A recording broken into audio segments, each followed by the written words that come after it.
سبق نمبر 101 سورۃ الانعام کا رکوع نمبر 2 آیت نمبر 111 تا 120۔ قرآن مجید کی تلاوت حرفی لفظی اور با محاورہ ترجمہ بما تشریح حافظ محمد قاسم خان کی آواز میں۔ بسم اللہ الرحمن الرحیم۔ قل سیروا فی الارض ثم انظروا کیف کان عاقبۃ المکذبین۔ قل آپ کہہ دیجئے، سیروا فی الارض چلو پھرو تم زمین میں، ثم انظروا پھر دیکھو تم، کیف کان کیسا ہوا، عاقبۃ انجام، المکذبین جھٹلانے والوں کا۔ پوری آیت۔ آپ کہہ دیجئے تم زمین میں چلو پھرو پھر دیکھو جھٹلانے والوں کا انجام کیسا ہوا۔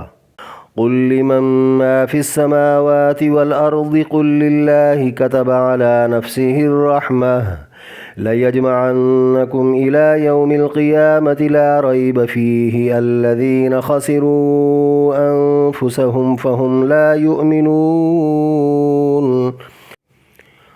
قل آپ پوچھئے، لمن کس کا ہے، ما وہ جو، فی السماوات والارض آسمانوں اور زمین میں ہے، قل للہ آپ کہہ دیجئے اللہ کا ہے، کتبہ لکھ لی ہے اس نے، علی نفسہ الرحمۃ اپنی ذات پر رحمت، لیجمعنکم ضرور جمع کرے گا وہ تمہیں، الی یوم القیامت روز قیامت کی طرف، لا ریب نہیں ہے شک، فیہ اس میں، الذین وہ لوگ جنہوں نے خسروا خسارے میں ڈالا، انفسہم اپنی جانوں کو، فہم لا یؤمنون تو وہی ایمان نہیں لاتے۔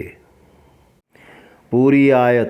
آپ پوچھئے آسمانوں اور زمین میں جو کچھ ہے وہ کس کا ہے، آپ کہیے اللہ ہی کا ہے، اس نے اپنے اوپر رحم لازم کر لیا ہے، وہ تم سب کو روز قیامت ضرور جمع کرے گا جس میں شک نہیں، جو لوگ اپنی جانوں کو خسارے میں ڈال چکے وہ ایمان نہیں لاتے۔ وَلَهُ مَا سَكَنَ فِي اللَّيْلِ وَالنَّهَارِ وَهُوَ السَّمِيعُ الْعَلِيمُ۔ وَلَهُ اور اسی کے لیے ہے، ما وہ جو، سکن بستا ہے، فی اللیل رات میں، والنہار اور دن میں، وَهُوَ السَّمِيعُ الْعَلِيمُ اور وہ سننے جاننے والا ہے۔ پوری آیت۔ اور اسی کا ہے جو کچھ رات اور دن میں آرام پکڑتا ہے اور وہی سننے جاننے والا ہے۔ قل اغیر اللہ اتخذ ولیا فاطر السماوات والارض وهو يطعم ولا يطعم قل انی امرت ان اکون اول من اسلم ولا تکونن من المشرکین۔ قل آپ کہہ دیجئے، اغیر اللہ کیا علاوہ اللہ کے، اتخذ بنا لوں میں، ولیاً کارساز، فاطر السماوات والارض وہ بنانے والا ہے آسمانوں اور زمین کا، وہو یطعم اور وہ کھلاتا ہے، ولا اور نہیں کھلایا جاتا وہ۔ قل آپ کہہ دیجئے، انی بے شک میں، امرت حکم دیا گیا ہوں، ان اکون کہ ہو جاؤں میں، اولا سب سے پہلا، من اسلم وہ جو حکم بجا لایا، ولا تکونن اور ہرگز نہ ہو تو، من المشرکین شرک کرنے والوں میں سے۔ پوری آیت۔ آپ کہہ دیجئے، کیا میں آسمانوں اور زمین کے بنانے والے اللہ کے علاوہ کسی اور کو اپنا کارساز بنا لوں، حالانکہ وہ سب کو کھلاتا ہے اور کوئی اسے نہیں کھلاتا۔ آپ کہہ دیجئے، مجھے تو حکم دیا گیا ہے کہ میں سب سے پہلا ماننے والا بنوں اور تو شرک کرنے والوں میں سے ہرگز نہ ہو۔ قل انی اخاف ان عصیت ربی عذاب یوم عظیم۔ قل آپ کہہ دیجئے، انی اخاف بلا شبہ میں ڈرتا ہوں، ان عصیت ربی اگر میں اپنے رب کی نافرمانی کروں، عذاب یوم عظیم بڑے دن کے عذاب سے۔ پوری آیت۔ آپ کہہ دیجئے، اگر میں اپنے پروردگار کی نافرمانی کروں تو بے شک مجھے بڑے دن کے عذاب سے ڈر لگتا ہے۔ من یصرف عنہ یومئذ فقد رحمہ وذلک الفوز المبین۔ من جو کوئی یصرف پھیر دیا جائے عنہ اس سے یومئذ اس دن فقد رحمہ تو حقیقتاً اس پر رحمت ہے وذالک اور یہ الفوز کامیابی ہے المبین کھلی۔ پوری آیت۔ اس دن جس سے عذاب ٹل گیا تو یقیناً اس پر اللہ کا رحم ہے اور یہ بڑی کامیابی ہے۔ وَإِن يَمْسَسْكَ اللَّهُ بِضُرٍّ فَلَا كَاشِفَ لَهُ إِلَّا هُوَ وَإِن يَمْسَسْكَ بِخَيْرٍ فَهُوَ عَلَى كُلِّ شَيْءٍ قَدِيرٌ۔ وَإِن يَمْسَسْكَ اللَّهُ اور اگر پہنچائے تجھے اللہ بِضُرٍّ کوئی تکلیف فلا کاشف تو نہیں دور کر سکتا لہو اس کو الا ہوا مگر وہی وَإِن يَمْسَسْكَ اور اگر پہنچائے وہ تجھے بخیر کوئی بھلائی فَهُوَ عَلَى كُلِّ شَيْءٍ قدیر تو وہ ہر چیز پر قادر ہے۔ پوری آیت۔ اور اگر اللہ تجھے کوئی تکلیف پہنچائے تو اس کے سوا کوئی اسے دور کرنے والا نہیں، اور اگر وہ تجھے کوئی بھلائی پہنچا دے تو ہر چیز پر وہ قادر ہے۔ وَهُوَ الْقَاهِرُ فَوْقَ عِبَادِهِ وَهُوَ الْحَكِيمُ الْخَبِيرُ۔ وَهُوَ اور وہی القاہر زور آور ہے فوق اوپر عبادہ اپنے بندوں کے وَهُوَ الْحَكِيمُ الْخَبِيرُ اور وہی حکمتوں والا خبریں رکھنے والا ہے۔ پوری آیت۔ اور اپنے بندوں پر وہی زوراور ہے اور وہ حکمتوں والا اور خبر رکھنے والا ہے۔ قُلْ أَيُّ شَيْءٍ أَكْبَرُ شَهَادَةً قُلِ اللَّهُ شَهِيدٌ بَيْنِي وَبَيْنَكُمْ وَأُوحِيَ إِلَيَّ هَذَا الْقُرْآنُ لِأُنذِرَكُم بِهِ وَمَن بَلَغَ أَئِنَّكُمْ لَتَشْهَدُونَ أَنَّ مَعَ اللَّهِ آلِهَةً أُخْرَى قُل لَّا أَشْهَدُ قُلْ إِنَّمَا هُوَ إِلَٰهٌ وَاحِدٌ وَإِنَّنِي بَرِيءٌ مِّمَّا تُشْرِكُونَ۔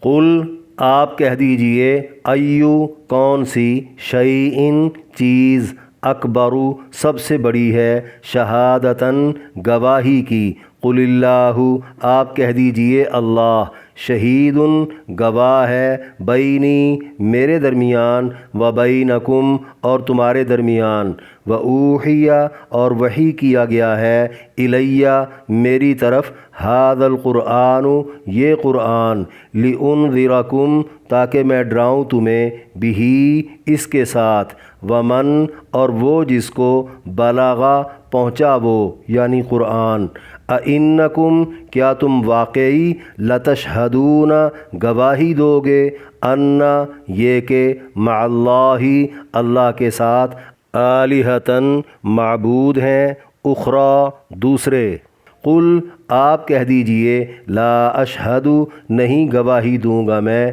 قل آپ کہہ دیجئے انما صرف ہوا وہی الہ معبود ہے واحد اکیلا و اننی اور بے شک میں بریء بیزار ہوں مما اس سے جو تشرکون تم شرک کرتے ہو۔ پوری آیت آپ کہہ دیجئے گواہی میں کون سی چیز سب سے بڑی ہے آپ کہہ دیجئے میرے اور تمہارے درمیان اللہ ہی گواہ ہے اور مجھ پہ یہ قرآن وحی کیا گیا ہے تاکہ میں اس کے ذریعے تمہیں اور جسے یہ قرآن پہنچا ہے ڈراؤں۔ کیا واقعی تم گواہی دو گے کہ اللہ کے ساتھ کوئی دوسرے معبود بھی ہیں آپ کہہ دیجئے میں تو یہ گواہی نہیں دوں گا آپ کہہ دیجئے صرف وہی اکیلا معبود ہے اور بے شک میں اس سے بیزار ہوں جو تم شرک کرتے ہو۔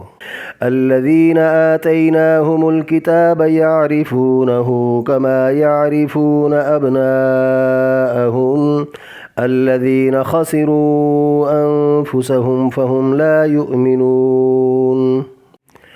الذین وہ لوگ جو آتیناہم الکتاب دی ہم نے ان کو کتاب یعرفونہ پہچانتے ہیں وہ اس کو کما جیسا کہ یعرفون پہچانتے ہیں وہ ابناءہم اپنے بیٹوں کو، الذین وہی لوگ ہیں جو خسروا خسارے میں ڈالا انہوں نے انفسہم اپنی جانوں کو، فہم لا یؤمنون وہ ایمان نہیں لاتے۔ پوری آیت ہم نے جنہیں کتاب دی وہ اسے ایسے پہچانتے ہیں جیسے وہ اپنے بیٹوں کو پہچانتے ہیں، یہ وہی لوگ ہیں جو ایمان نہ لا کر اپنی جانوں کو خسارے میں ڈال چکے ہیں۔ سورۃ الانعام کے دوسرے رکوع میں درج 10 آیات کی تشریح۔ آیت نمبر 11 قُلْ سِیرُوا فِی الْأَرْضِ ثُمَّ انظُرُوا کَیْفَ کَانَ عَاقِبَةُ الْمُکَذِّبِینَ، فرمایا آپ کہہ دیجئے تم زمین میں چلو پھرو، پھر دیکھو جھٹلانے والوں کا انجام کیسا ہوا۔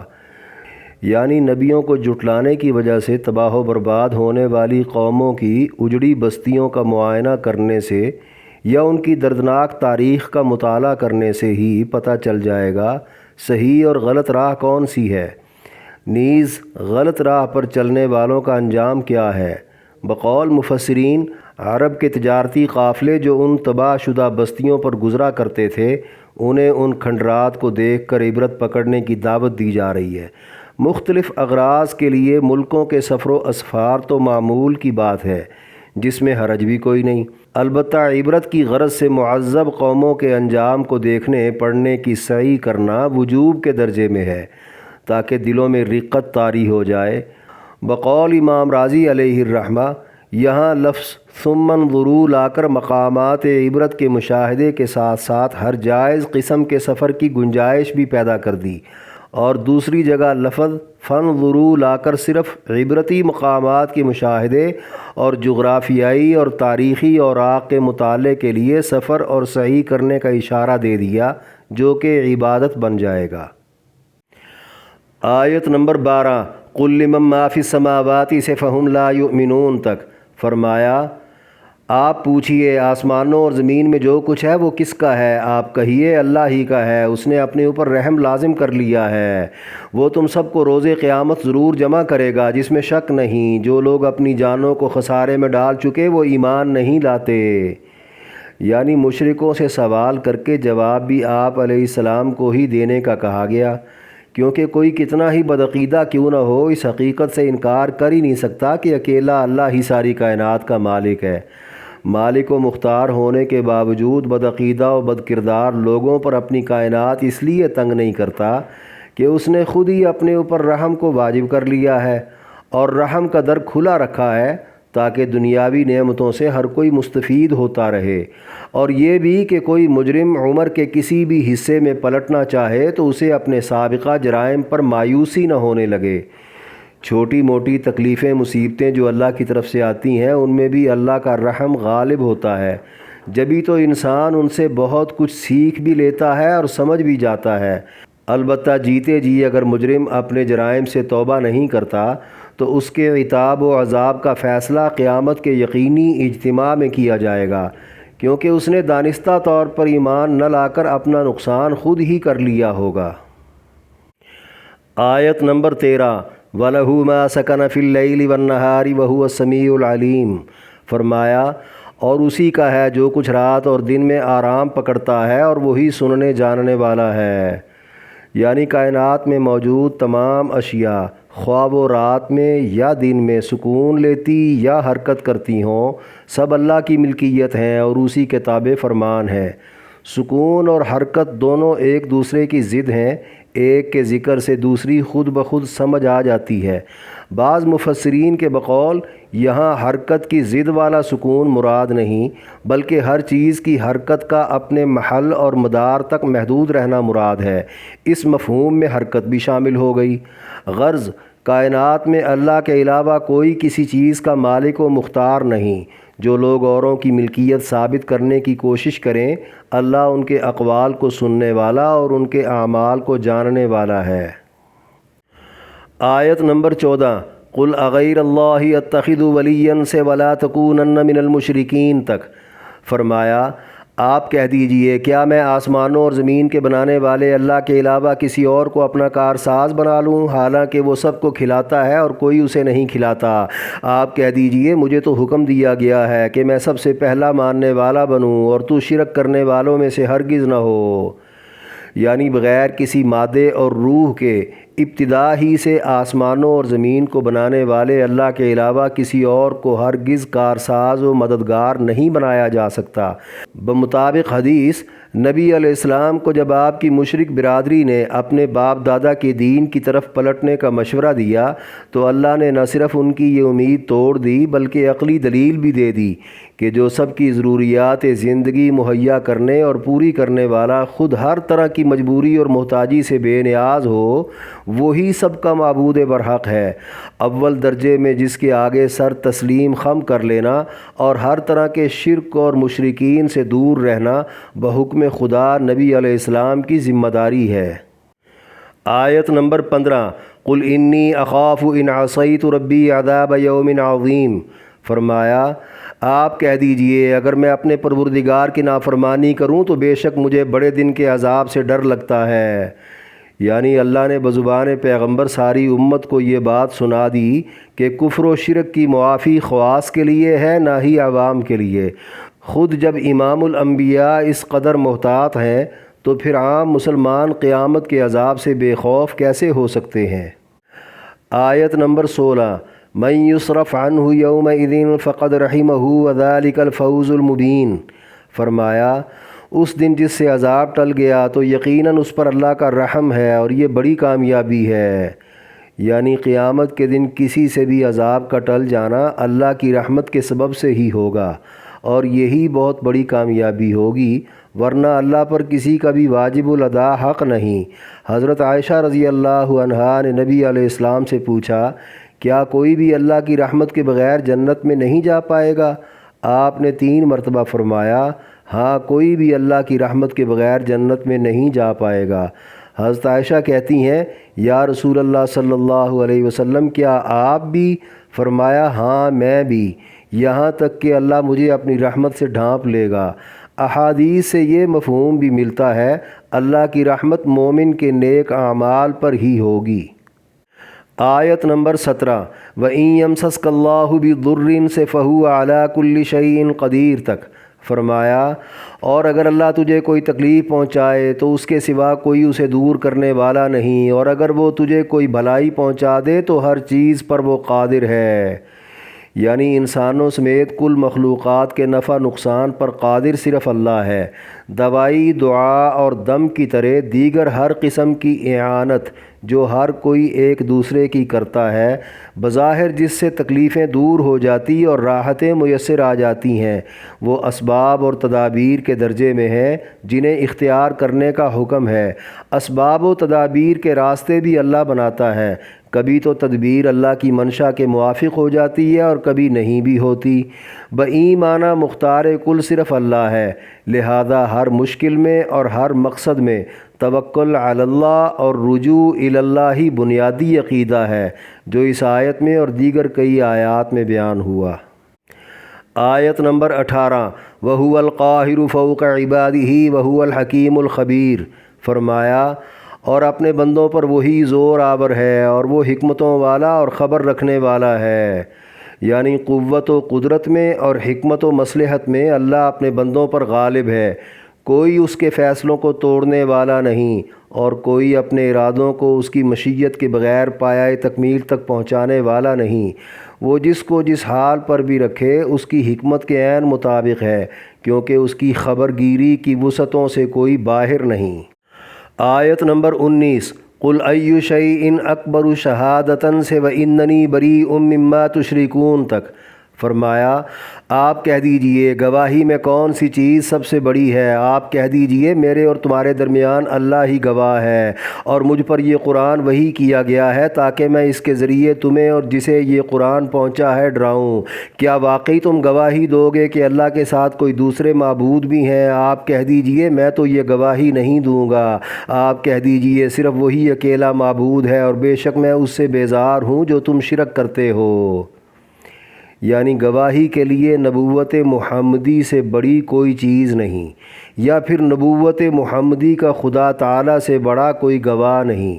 مفسرین نے یہاں شے سے یہ دونوں مفہوم مراد لیے ہیں۔ آیت میں ایک گواہی نبی علیہ السلام کی برحق نبوت کی ہے جو اللہ نے دی، اور دوسری گواہی معبود برحق کی وحدانیت کی ہے جو نبی علیہ السلام سے دلوائی گئی۔ ان دونوں گواہیوں کی صحت پر قرآن دلیل ہے جس کی نظیر آج تک دنیا پیش نہیں کر سکی۔ قرآن کا کلام الہی ہونا اور معجزہ محمدی ہونا محکم و مسلم ہے۔ نبی علیہ السلام سے کہلوایا گیا کہ میں قرآن کے ذریعے لوگوں کو ڈراتا ہوں، میرے بعد بھی تا قیامت یہ قرآن لوگوں تک پہنچتا رہے گا۔